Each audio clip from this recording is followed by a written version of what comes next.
Shop එකට POS system එකක් totally free අපි බලමුද. ඉතින් පළවෙනි එක තමයි ස්ක්වයා පෝස්.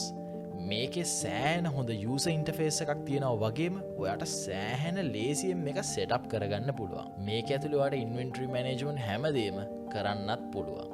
දෙවෙනි එක ඒ තමයි ලොයිවර්ස් පොස් සිස්ටම් එක. මේක සෑහෙන හොඳ ඉන්වෙන්ටරි මැනේජ්මන්ට් වගේම මල්ටි ස්ටෝ මැනේජ්මන්ට් සිස්ටම් මේකුත් මේකෙම තියෙනවා. ඉතින් ඔයාට ෂොප්ස් ගොඩක් තියෙනවා නම් ඒ හැම එකම මැනේජ් කරන්න වෙන වෙනම account හදලා නටන්න ඕනේ නැහැ. ඔයාට මේ පොස් සිස්ටම් එකෙන් හැමදේම එක තැනින් මැනේජ් කරගන්න පුළුවන්. ඊට පස්සේ තුන්වෙනි එක තමයි Shopify POS සිස්ටම් එක. මේක ෆ්‍රී කියන්න බෑ ටෝටලි. හැබැයි ඒ වුණාට එකෙන් ඔයාට සෑහෙන හොඳ රිලයබල් සර්විස් එකක් ගන්න පුළුවන්. මොකද හේතුව මේගොල්ලෝගේ හොඳ සින්ක්‍රොනයිසේෂන් එකක් තියෙනවා ඒගොල්ලෝගේ සර්විස් අතර. ඉතින් උදාහරණයක් ගත්තන් පස්සේ ඔයාගේ වෙබ්සයිට් එකක් තියෙනවා නම් ෂොප් එකේ ඒක ලින්ක් කරන්න පුළුවන් මේකට උනත්. ඉතින් ඔයාගේ ෂොප් එකට මේ POS සිස්ටම් සෑහෙන වැදගත් වෙන්න පුළුවන්.